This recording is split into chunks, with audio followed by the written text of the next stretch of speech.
예, 화요일 묵상의 시간입니다. 성경을 바르게 보는 법을 모르면 사탄도 읽으라고 권한다. 성경을 바르게 보는 법을 모르면 사탄도 읽으라고 권한다. 자, 이런 제목으로 계속 묵상 나누겠습니다.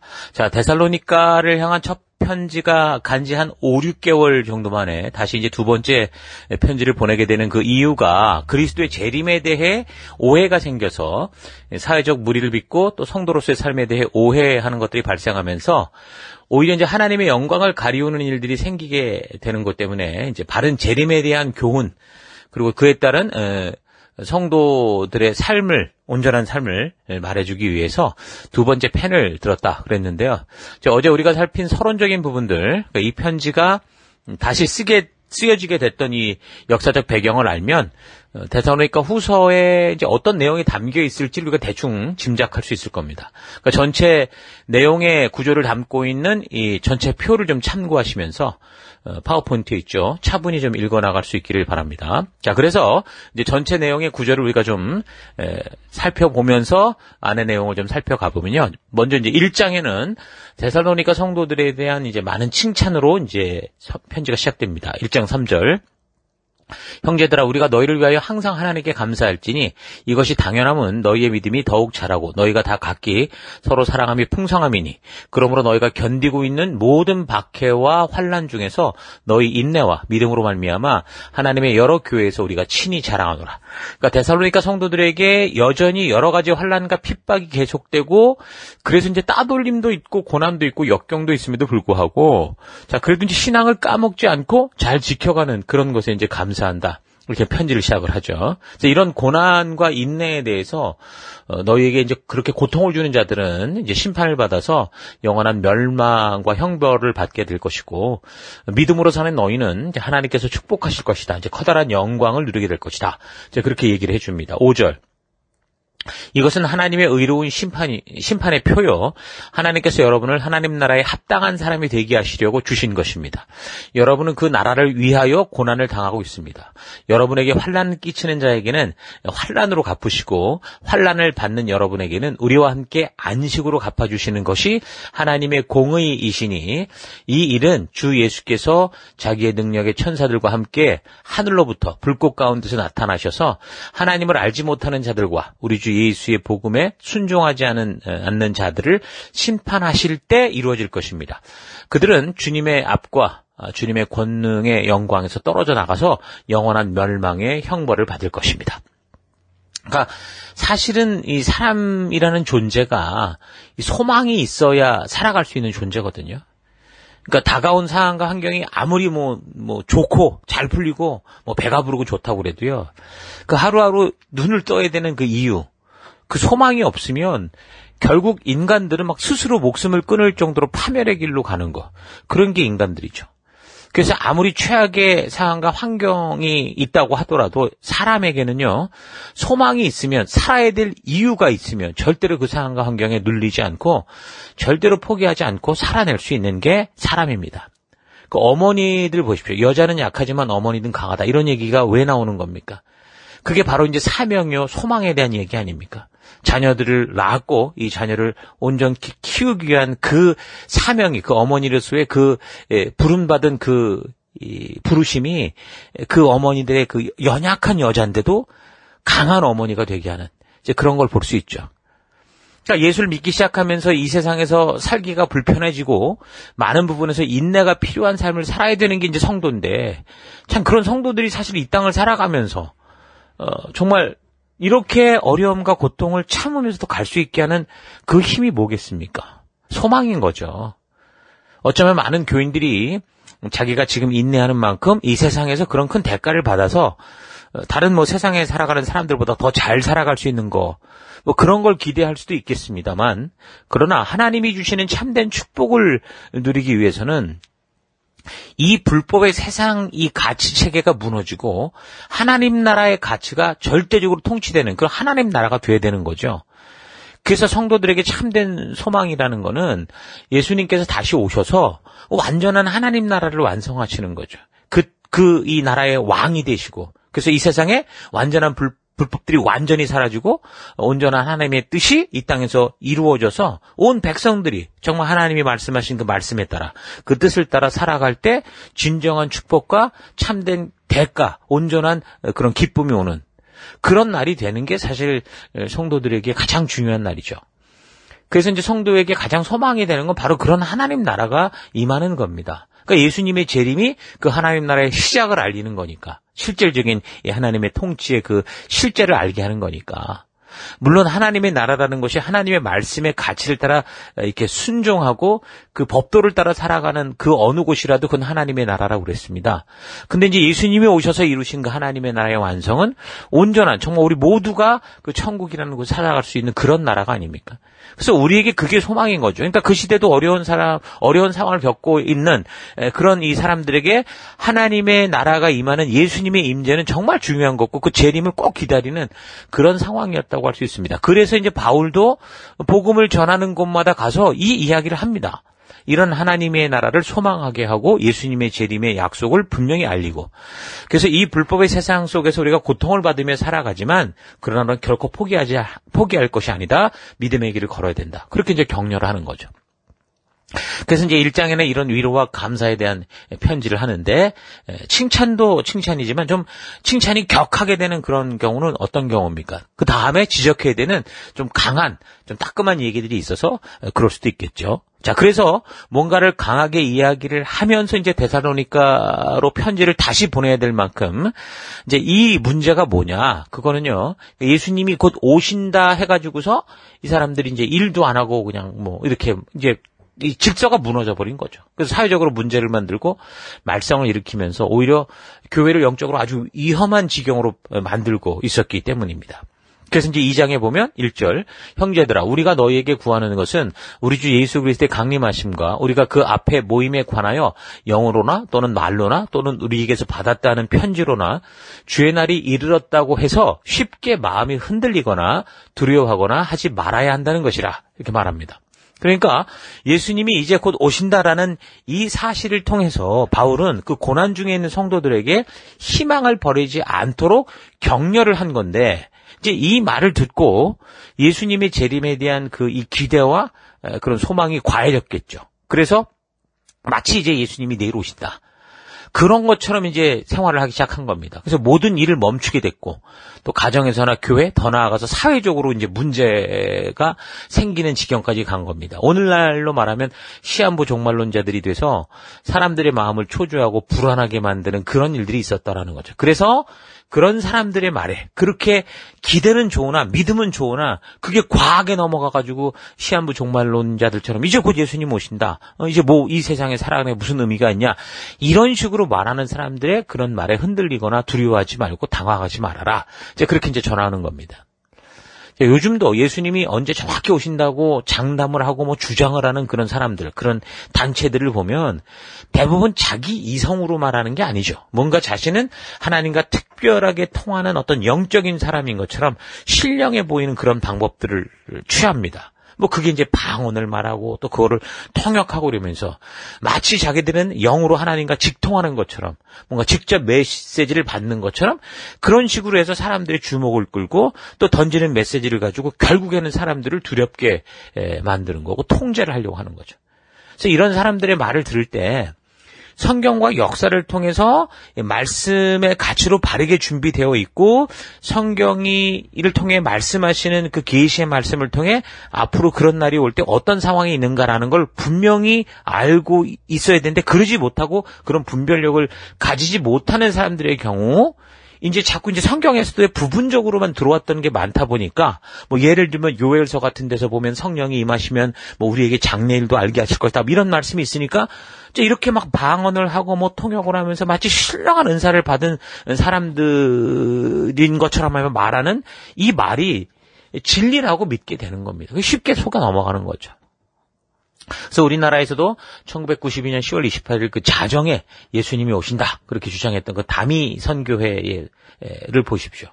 뭐 거기에 가는 사람들은 다 이성으로 말한 게 아니라 자기들은 방언을 말하고 통역으로 말하고 그러니까 전부 영으로 말한다고 그랬습니다. 그래서 그곳에 가는 사람마다 그냥 집회만 가면 애로부터 뭐 어른 할머니 할아버지 할 것 없이 다 방언했거든요. 그리고 그것을 통역하는 은사를 받았다고 하는 여러 사람의 입을 통해 나온 내용이 한 사람도 아니고, 그러니까 통역하면 이래저래 달라질 수도 있는데 그게 아니라 하나같이, 뭐 꿈을 꾸는 사람도 다 같이 92년 10월 28일 자정에 예수님이 오신다. 전부 말이 일치하는 거예요. 그러니까 이제 뭐 한두 사람이 아니니까 우리도 그렇잖아요. 누가 한 사람이 말하면은 그럴 수 있어 그러지만 여러 사람이 말하면 당연히 우리는 그런가라고 믿어질 수밖에 없는 그런 상황이잖아요. 그러니까 그렇게 된 겁니다. 근데 이걸 주도했던 사람이 이장님이라는 사람이었는데 그 당시 44세였다고 그러더라고요. 그때 이 사람이 그런 단체 속에 이제 그렇게 통역하고 뭐 이런 뭐 방언하고 이런 사람들 중에 16살 정도 됐던 하방익이라는 중학생을 어린 선지자다. 그렇게 얘기를 하고 또 18살이었던 여학생 이름이 권미나라고 하는데 이 여학생을 여선지자다. 그렇게 하면서 이 아이들을 통해서 직통 계시를 받아서 뭐 그것을 방언으로 말하고 통역을 하고 그러면서 1992년 뭐 10월 28일에 재림이 있다. 그런 식으로 직통 계시 설교까지 하니까 이제 이런 현상들, 그러니까 한 목사만 주장하면 좋은데 그게 아니라 많은 사람들이 지금 그런 얘기를 같이 막 다 그렇게 하니까 이제 심지어 수많은 목회자들도 이제 그런 것에 이건 영일 것이다. 진짜 하나님의 뜻일 것이다. 그리고 확 다 넘어간 겁니다. 특히 이제 그렇게 다 넘어갔던 목회자들은 그들도 뭔가 성도들을 이끌면서 자기도 이제 뭔가 영적인 하나님의 역사에 민감한 그런 깨어있는 사람처럼 보여야 된다는 어떤 그런 부담감들이 있었을 것 같아요. 이상한 부담감들을 가진 사람들이 아니었을까 싶습니다. 그러니까 성경과 역사를 바르게 살피면 하나님의 뜻을 알게 되고 하나님께서 말씀하시는 의도를 알게 될 수 있는데 그러니까 늘 성경을 부분적으로 이것저것 찾아가면서 읽고 그 상황에 따라 주제를 맞춰가면서 읽다 보니까 뭔가 성경의 심오한 비밀을 풀어낼 수 있어야 된다. 그러면서 이것저것을 골라 찾다 보니까 그렇게 성경을 보다 보니까 이제 헷갈리는 거죠. 그렇게 말세의 비밀에 대해서 성경을 억지로 풀어내면서도 뭔가 딱딱딱 맞아들은 것 같고 거기에다가 영적인 현상까지 나타나고 거기에다가 많은 사람들이 막 통역을 하면서 그런 방언을 통역을 하면서 똑같은 그 예언을 했다. 그렇게 하니까 미혹되고 거기에다가 신비하다고 생각하는 그 이제 영적인 현상들이 막 계속 벌어지니까 끝내는 이제 넘어간 것이라고 볼 수 있죠. 그러나 1992년에 종말이 그렇게 온다고 난리를 쳤던 다미선교회 사람들이 누구나 영으로 다 말한다고 하면서 방언을 하고 통역을 하고 그 수많은 사람들이 이게 진짜다 막 그렇게 말했지만 결국 저들은 완전히 사탄의 그런 거짓에 완전히 속은 그런 자들이 됐습니다. 그러니까 거짓 종말의 날짜를 가지고 사람을 속였던 이 이장님이라는 이 사람은요, 나중에 경찰에 잡혀서 조사를 받았는데, 이 사람이 신도 4명으로부터 6억 5천만 원을 받아 갈취했고, 개인적으로 뭐, 교회 헌금이겠죠. 뭐, 교회 헌금이다. 사람들이 그 재산 팔아 갖다 바친 그걸 34억 원을 자기 마음대로 사용한 게 밝혀집니다. 뿐만 아니라, 이게 1,000만 원 이상을 그렇게 헌납했던 신도가 그 당시 30여 명이 넘었다는 거예요. 엄청난 거죠. 그 중에 뭐 일부 큰 믿음을 가졌다고 그 가운데 하는 사람들은 나 딱 10월 28일까지 이제 생활하고 우리는 갈 거니까 그 생활비만 딱 빼고 전 재산을 막 헌납을 한다던가 이런 일들도 있었어요. 그래서 이 이장님이라는 사람은 그 헌금에 대해서는 나중에 잡혀가지고서는 뭐라고 얘기했냐면 신도들이 자발적으로 했다 막 이런 식으로 주장을 했는데 그러니까 사람들에게 이 사람은 지금 1992년 10월 28일에 휴거될 거라고 이렇게 말하면서도 이 사람은 정작 자기가 그 받은 헌금을 가지고 그 돈을 가지고 1993년 5월 22일에 만기되는 환매채를 막 다 사들였어요. 거기에다가 집에서는 수표 1억 9천만 원, 환매채 3억 원, 또 26,700달러의 미달러. 이 자택에서 그거를 또 갖고 있는 걸 이게 압수당하기도 했거든요. 그러니까 이런 식이었다는 거죠. 한 신도는 그 MBC 방송국과의 인터뷰에서 그걸 분명히 이제 이게 빗나갔다는 걸 알면서도 뭐라고 인터뷰를 했냐면 뭘 붓고 하겠습니까? 예수님이 나의 생명의 주인이고 오실 예수님을 기다렸는데 에러가 났으면 또 오실 예수님이 기다리면 되는 거 아니에요? 이런 식으로 얘기했다는 거죠. 그러니까 사람들은 뭔가 자신의 잘못이 드러나도 이게 뭐 아니면 도운 거예요. 아님 말고 그러니까 이런 식으로 스스로를 변명하고 애써 괜찮은 것처럼 그렇게 얘기를 하는 거예요. 그 당시 또 어떤 그런 식으로 주장하던 이 종말론 단체에서 신도 7명이 그런 식으로 휴거가 불발하니까 교회 기물을 다 때려부시고 소란 피우다가 경찰에 연행되기도 했고 이 다미선교회 부산 지부 같은 데서는 이 신도 한 4-5명이 그 해당 지부 목사를 그냥 잡아다가 멱살 잡고 항의하고 막 몸싸움 벌이고 이런 일도 있었던 거죠. 자, 그러니까 왜 이런 현상에 자꾸 치우치느냐. 그러니까 내가 구원 받았는지 성령 받았는지 궁금해하는 사람들이 그걸 말씀을 통해 온전히 알아가는 게 아니라 그러니까 뭔가 자꾸 이제 다른 방법을 찾는 거죠. 목사 같은 경우도 뭔가 영으로 내가 인도한다는 어떤 신령한 모습을 보여줘야 된다는 어떤 부담감을 갖고 있는 그런 사람들이 이제 성령이 이제 나와 함께 하신다? 뭐 나는 특별히 하나님의 인도를 받는 사람이다? 뭐 그런 것을 뭐 증거로 삼기 위해서 뭐 방언도 하고자 하고 뭐 통역도 하고자 하고 그렇게 하는 거죠. 그러니까 성령의 은사라고 하는 방언이나 치유 같은 것들은 이제 그런 식으로 뭔가 사람의 신령한 어떤 그런 어떤 이 영적 상태를 보여주는 것처럼 그렇게 말하는 게 아닌데 지금 이런 거는요 이단들과 다른 종교 불교 이슬람 심지어 증산도 그다음에 남묘 호랑객교 이런 데서 다 나타납니다. 불교에서도 나미아비탑을 관세음보살 뭐 수리수리 마수리 이거 뭐 막 하다가 보면 그렇게 경험한 사람이 얘기를 해요. 자기도 모르는 소리가 막 튀어나더라고. 카톨릭에서도 방언을 하고 뭐 은사 집회하고 이런 성령 집회하고 이런 건 보편적으로 합니다. 역사를 찾아보면 제가 볼 때 우리 카톨릭에서 그런 운동이 더 빨리 일어났던 것 같아요. 그리고 지금 우리가 살폈던 것처럼 다미선교회 그 이단들도 다 방언을 하고 뭐 통역을 한다고 그러고 또 증산도라는 그 데서는요. 그 금리빨로 막 바뀌고 금가루가 나타나고 이거 뭐 신사도 운동하면서 사실 뭐 알파 뭐 코스 1억 하는 뭐 이 전도 집회 이런 데서 막 이런 현상들이 나타나가지고 뭐 그냥 거기 또 난리 난 적이 있었거든요. 교회에서도. 근데 그게 교회에서만 벌어지는 게 아니고 이런 증산도 집회에서도 그런 일들이 나타나더라는 거예요. 그럼 뭐가 진짜입니까 도대체? 거기에다가 일본의 이 이상한 종교 같은 남묘 호랭객교 같은 데서도 뭐 사람들이 뭐 이렇게 하다가 치유받고 그러니까 남녀 호랑객교 계속 반복하는 거거든요. 그걸 반복하고 말하다가 보니까 이런 일이 벌어졌다. 그런 간증들이 수두룩 빽빽합니다. 자, 그러니까 방언이나 치유 같은 기복으로 나타나는 그런 은사와 같이 보이는 게 겉으로 드러나는 현상. 물론 그 성경이 말하는 참된 은사도 있어요. 성령께서 직접 우리를 통해서 일하실 때 나타나는 현상들이 있어요. 근데 이런 현상들은 지금 말씀드린 것처럼 각 다른 종교나 이런 데서도 귀신이 자꾸 장난하고 흉내를 내고 있기 때문에 이런 현상만으로는 성령이 함께 하시는 확실한 증거다라고 확증하기가 어렵다라는 겁니다. 그러니까 성령이 함께하는 증거로서 가장 확실한 것은 그래서 다른 게 아니에요. 성령의 열매입니다. 갈라디아서 5장 20절. 오직 성령의 열매는 사랑과 희락과 화평과 오래 참음과 자비와 양선과 충성과 온유와 절제니.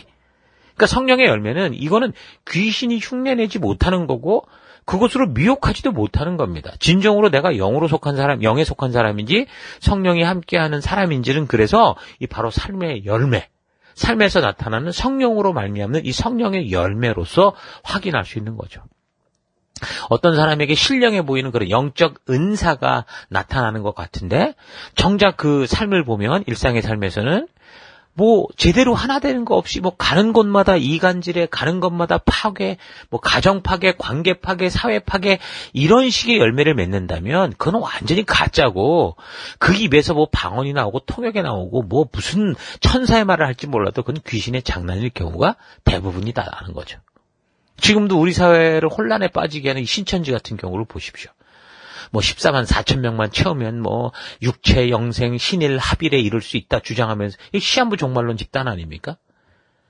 교주 이만희를 무슨 성령이다, 보혜사다, 구원자다 떠받들고 뭐 죽지 않는다 이러고 좀 저도 그냥 난리를 치고 있잖아요. 근데 뭐 어찌됐든 간에 뭐 그들의 말이 주장이 뭐 어떻든 간에 아주 이 사람들이 가짜라는 게 더 드러나는 건 뭡니까? 이곳에 가기만 하면 사람들이 뭐 이혼하고 가출하고 하고 포기하고 이런 현상들이 발생합니다. 부모가 신천지에 빠지면 자녀고 남편이고 아내고 다 팽개치고 자녀가 신천지에 빠지면 학업이고 직장이고 부모까지 다 팽개쳐서 심지어 그 어려운 데서 끌어내다가 그 상담을 받게 했더니 아줌마 왜 이래요? 이런 식인 거예요. 자기 엄마에게. 이 사람들이 지금요 이미 벌써 천지일보라는 신문을 이 신천지가 만든 건데 거기에다가 지금 인터넷 방송국까지 만들어가지고 인터넷이나 이 여러 매체를 통해서 언론 플레이를 얼마나 많이 하고 있는지 몰라요. 이제 큰 후원금을 막 정치인들에게까지 갖다 바치면서 이 손을 뻗쳐서 자신들의 입지를 굳히려고 하는 그런 짓들을 하고 있죠. 그래서 바르게 이 거짓 집단의 잘못을 드러내고 밝히고 있는 그런 단체들을 그 자기들이 가진 이 언론 매체를 통해서 다 거짓말이라고 도배를 하고 있고 또 신천지에서 직접 경험하고 탈출한 사람들, 그런 사람들이 바른 진실을 알리려고 하고 노력할 때 이 사람들 음해하고 모함해서, 그러니까 모르는 사람이 보면 뭐가 진짜인지 모를 정도로 아주 그렇게 혼란스럽게 하고 있죠. 그래서 이 신천지가 뭔지 알아보려고 막 인터넷 서치를 해보면 이거 잘못 보면 헷갈려요. 신천지를 옹호하는 글들이 막 도배돼 있어서 모르는 사람들이 보면 뭐가 진짜인지 정말로 진짜를 찾지 못할 그런 지경이라니까요. 그러니까 이들이 이렇게 옳다고 주장하는 이 시한부 종말론들은 이 다 뭡니까? 다 성경을 억지로 풀어낸 엉터리 개인 해석이면서도 이걸 뭐 영으로 말한다, 직통 계시로 말한다. 이 성경은 방언으로 되어 있는 건데 그 영이 나에게 오셔서 말씀한 거다. 무슨 교회 또 신옥주라는 그 목사도 그런 식으로 해가지고 사람들을 저 어디 피지에 데려놓고 막 이상한 집단 생활을 하게 하고 막 말 안 들면 따구 때리고 막 때려, 이런 일도 벌어졌었잖아요. 그래서 이런 식인데도 이 말씀의 기초가 약한 사람들, 그래서 말씀을 통해 믿고 그 말씀을 따라 살아가면서 성령의 열매를 통해서 성령의 임재를 확인하는 게 아니라 그저 듣는 얘기, 현상만 보고 그렇게 막 하는 이런 사람들은 그 쉽게 다 넘어가는 겁니다. 그래서 이런 사람들이 처음에는 이런 개인적 호기심과 궁금함에서 이제 시작을 하지만 한번 속기 시작해서 저들의 논리와 주장에 완전히 빠져버리기 시작하면 이 신천지에 빠진 사람들처럼 자기를 낳아주고 길러주신 부모님도 엄마도 아줌마라고 그러고 아저씨라 부르고 이런 끔찍한 일이 벌어지는 거죠. 이런 영으로 말한다고 하면서 속이는 일들은 지금 이 시대나 또 바울의 시대나 다 존재하던 겁니다. 그래서 바울이 전도를 시작할 때부터 이 초대교회는 계속해서 재림과 종말에 대한 혼란들이 이어지고 있었거든요. 이어지게 되고 나중에는 영지주의 이론까지 등장하면서 교회를 아주 혼란하게 하는 그 역사가 계속 이렇게 진행이 됩니다. 그래서 그런 혼란한 시대의 시작부터 이제 계속 예수님의 시대부터 살아있던 예수님의 제자 요한 사도, 이 사람을 통해서 하나님께서 뭐라고 말씀하시냐면 혹 어떤 사람이 영으로 말한다고 해도 그 영이 하나님께 속했는지 분별해라, 그렇게 말씀하시거든요. 요한일서 4장 1절, 사랑하는 자들아 영을 다 믿지 말고 오직 영들이 하나님께 속하였나 분별하라. 많은 거짓 선지자가 세상에 나왔습니다. 분명히 말씀하시죠. 그러니까 거짓 선지자가 뭐 일부러 정말 사람들을 호려 먹으려고 하는 그런 거짓말하는 사람도 있지만 이게 성경을 잘못 알고 자기 마음대로 해석하면서 그 자기가 해석한 것을 그 믿게 되는 경우가 있는 거예요. 이게 지금 사탄이 장난하기 딱 좋은 사람이거든요. 가끔 여러분 우리도 성경을 읽다가 이렇게 전체적으로 보지 못하고 어떤 한 구절에 꽂혀가지고서 굉장히 큰 은혜를 받았는데 나중에 알고 봤더니 지금 이 구절을 통해서 전하려고 했던 그 뜻과는 전혀 상관도 없는 그냥 나 혼자만의 어떤 그런 생각이었을 때, 그럴 때가 있죠. 근데 그런 것을 말씀을 바르게 보며 알기 전에는요, 그렇게 깨닫게 된 자기의 믿음이 진짜 하나님의 말씀인 줄 알고 막 그걸 사람들에게 간증하고 전하고 막 스스로 감동해서 막 사는 그런 삶을 살게 되는 거예요. 그러니까 아마도 이 이단의 교주들도 자기 생각에 빠진 사람들일 겁니다. 사탄의 그런 속임에 결국은 속아서 자기 스스로가 거기에 빠져서, 그러니까 이만희 같은 사람 지가 성령이라고 하니까 얼마나 완전히 정신이 나간 거죠. 그러니까 사탄은 이런 사람들의 실수와 심리를 알기 때문에 성경에 대해 바르게 읽지 못하고 온전하게 해석할 수만 없다면 얼마든지 성경을 뭐 수백 권이고 수천 권이고 사라고 그러고 얼마든지 그 사람들로 읽어라, 성경 공부하라 그러는 거예요. 사람들은 자기가 듣고 싶고 찾고 싶은 것만을 찾으려는 그런 속성이 있기 때문에 이런 사람들에게 이미 잘못 이 생각이 박힌 사람들에게 성경을 들려주고 보라고 그러면은 막 얼마든지 성경 이 한 구절을 가지고도 자기 소설을 쓰고 그게 마치 진리인 것처럼 막 자기 마음대로 사용하는 그런 사람들이기 때문에 사탄이 막 권장을 하죠. 자, 그래서 우리는 성경을 바르게 보는 법을 배워야 되는 겁니다. 그래서 우리는 성경을 창조의 시작부터 시간의 역사를 따라 하나도 빠짐없이 이 계시록에 나오기까지, 계시록에 하나님의 그 이 약속이 나올 때까지 하나님과 사람의 이야기, 하나님이 어떻게 이 일을 이루어 오셨는지 그 역사적으로 연대기적으로 이렇게 잘 볼 수 있는 그런 안목을 가져야 되는 겁니다. 무슨 일에 자초지정을 다 알면 그 말에 대해서 거짓을 말하고 이상하게 말하는 것을 분별할 수 있잖아요. 그러니까 신학적, 학문적으로 파고들기 전에 먼저 사람들은 어떤 사건에 대해 이야기를 처음부터 끝까지 듣는다면, 이 성경에 처음부터 끝까지 바르게만 우리가 볼 수 있다면 이걸 바르게 보고 바르게 분별하는 그런 생각의 능력이 생기고 분별의 능력이 생기게 됩니다. 그래서 그 자초지종의 이야기를 들음으로 해서 하나님의 바른 뜻을 알 수 있고 다르게 말하는 사람들이 좀 이상하다라는 걸 깨달을 수 있다는 거죠. 그래서 하나님이 이루신 역사의 처음부터 끝까지를 바르게 알고 나면 그 다음부터 이제 성경의 역사의 각 부분마다 깊이 있게 들어가서 살피는 일이 가능하고, 그렇게 되면 성경을 통해 전하고자 하는 하나님의 뜻을 왜곡하는 일이 훨씬 줄어들 거고, 오히려 하나님의 진심을 파악하고 비록 우리가 정확한 몰라도 바른 방향을 향해 갈 수 있는 그런 건강한 성도가 될 수 있습니다. 자, 그래서 우리는 말씀을 듣고 묵상하고 그것을 이제 성경으로 점검하고 깨닫게 된 것을 서로 나누는 일들을 반드시 해야 되죠. 베레아의 이 성도들처럼, 그리고 우리가 늘 이 주일 말씀 듣고 나면 말씀 요약 결단을 하고 또 거기서 셀로 모여서 함께 나누고 그 성경을 통해 하나님께서 말씀하시는 참된 뜻을 찾아가는 이런 일들은 여러분 우리가 꾸준히 계속해야 되는 겁니다. 혼자의 감정에 빠진 그걸 은혜다 착각하지 않도록 바른 말씀의 진리를 깨닫고 있는지 서로가 함께 모여서 나누고 도전하는 일, 이건 굉장히 중요한 겁니다. 그래서 열심히 우리 셀로 모여서 함께 말씀을 깊이 있게 살펴가는 여러분들 될 수 있기를 바랍니다. 자, 오늘 하루 나의 믿음의 근거가 정말 하나님의 역사가 담긴 성경의 사실적 역사 위에 서 있는지, 아니면 남에게 전해들은 이야기에 바탕을 두고 있는지, 또는 성경의 어느 부분을 내가 원하는 대로 생각하고 오해해서 생긴 그 자기 확신에 두고 있는지, 어디에 나의 믿음의 근거가 있는지 좀 깊이 되돌아보기 바랍니다. 우리가 믿음의 문으로 들어오는 방법은 여러 가지죠. 모태신앙으로, 또는 친구 따라, 또는 개인적 체험을 통해, 또 어려운 그런 순간에 여러 가지 방법으로 믿음의 문으로 들어오게 됩니다. 그건 참 그렇게 보면 은혜는 거예요. 막 들어와도 되는 줄 알고 들어온 거니까 은혜인 거죠. 그러니까 구원의 문으로 들어오려면 만약에 시험을 치고 어느 수준에 올라야 된다, IELTS 점수가 9.0이 된다 이러면 누가 그런 구원의 문으로 들어올 수 있겠습니까? 하나님은 우리의 이 모습 이대로를 먼저 받아주셨습니다. 그래서 은혜라고 부르는 거예요. 죄로 더럽혀진 이 모습 이대로 우리를 먼저 받아주셔서 그리스도의 보혈의 피로 우리를 깨끗이 씻으시고 정결케 하고 의롭다 하실 거죠. 그래서 이제 우리로 하여금 이제 죄의 더러움에 빠지지 않고 생명의 길을 갈 수 있도록 그 하나님의 말씀의 가치로 우리를 교육해 가시고 성장해 가시면서 축복을 주시고 그런 축복을 누리는 그런 삶을 살게 하십니다. 죄가 뭡니까? 하나님의 뜻이 분명한데 그 길로 걷지 않고 자기 마음대로 걷는 것을 말하는 거 아닙니까? 죄라는 게 하말티오라고 그러는데 관역에서 빗나갔다라는 뜻이거든요. 그래서 우리가 죄의 길에 다시 들어가지 않으려면 이 하나님의 뜻이 담긴 이 성경을 바르고 온전하게 살펴가야 됩니다. 이단들의 거짓된 종말론에 속는 이유, 영적인 것 같아 보이는 이 드러나는 현상과 사람들의 거짓된 예언에 쉽게 속는 이유는 우리가 성경을 통해 이 하나님의 뜻을 바르게 배우지 않아서 그런 거죠.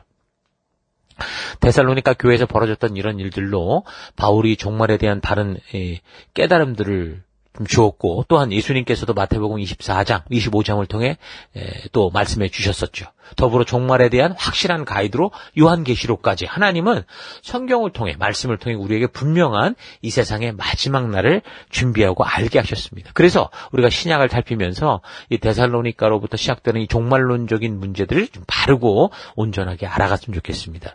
주님의 날이 도적같이 임하겠지만 우리가 주님의 뜻을 따라 말씀의 가치를 따라 살아가는 성실한 성도된 하루하루를 살아가고 있다면 그 날은 전혀 두려운 날이 아니라 기쁨의 날이 되는 거 아닙니까? 그걸 믿으시기 바랍니다. 그래서 무엇보다 중요한 것은 하나님의 살아있는 역사가 담긴 성경과 그 안에 기록된 하나님의 뜻, 하나님의 역사를 바르게 하는 겁니다. 사탄은 언제라도 성도들을 미혹해서 올무에 빠지게 하려고 합니다. 그러려면 어떻게 됩니까? 하나님이 이미 성도들에게 모든 사실을 공개하여 주신 이 성경을 보지 못하게 해야 되는 거죠. 그래서 사탄은 사람들이 성경을 바르게 보는 법을 모르거나 왜곡되게 해석하는 함정에 빠지면 언제라도 성경을 읽으라고 그래요. 심지어 성경 공부, 성경 연구에도 참가하라고 적극 권하기도 합니다. 신천지같이 하나님의 진실한 뜻을 왜곡해서 혼란하게 만드는 무료 성경 공부, 이런 모임에 사람들을 쏟아 들어가게 하는 거예요. 많은 사람들이 몰려 들어간 이유가 바로 그런 사탄의 장난과 부추김 때문에, 미혹 때문에 가는 거예요. 여러분 각자가 보냄을 받은 사명의 현장에서 우리 하나님의 마음과 진실한 뜻이 담긴 이 성경을 처음부터 끝까지 성실하게 살펴가면서 그 말씀을 통해 알게 되는 하나님의 뜻을 따라 여러분의 삶의 현장에서 주님의 오실 날을 기다리며 성실하게 주어진 사명을 감당해가는 여러분 될 수 있기를 주의 이름으로 축원합니다. 자, 오늘 하루도 힘내십시오. 잠시 기도하겠습니다.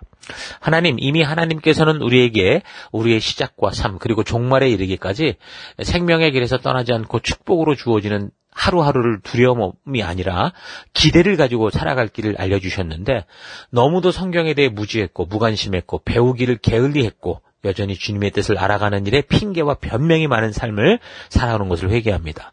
이 성경을 통해 하나님이 역사하신 창조로부터 이어지는 이야기를 바르고 온전히 알아서 오늘 나에게 주어진 이 시대, 이 현장을 살아갈 때 진정한 빛과 소금, 하나님의 진심을 알리는 삶을 살아가기 원합니다. 속이는 자, 이단, 사탄 탓할 게 아니라 영적인 일로 속인다고 탓할 게 아니라 내가 주님의 진심을 바르게 알아감으로 그런 거짓에 속지 않고 바르게 분별하여 오직 진실을 따라 살아갈 수 있는 그런 하루하루 되기를 원합니다. 하나님, 사탄이 성경으로부터 우리를 멀어지게 한다면 우리는 정말 사탄의 거짓에 노란할 수밖에 없다는 사실을 잊지 않고 오늘 하루도 성경을 바르게 보는 하나님의 뜻을 따라가는 이 하루가 될 수 있도록 인도하여 주옵소서. 함께 하심을 감사드리고 예수님 이름으로 기도했습니다. 아멘.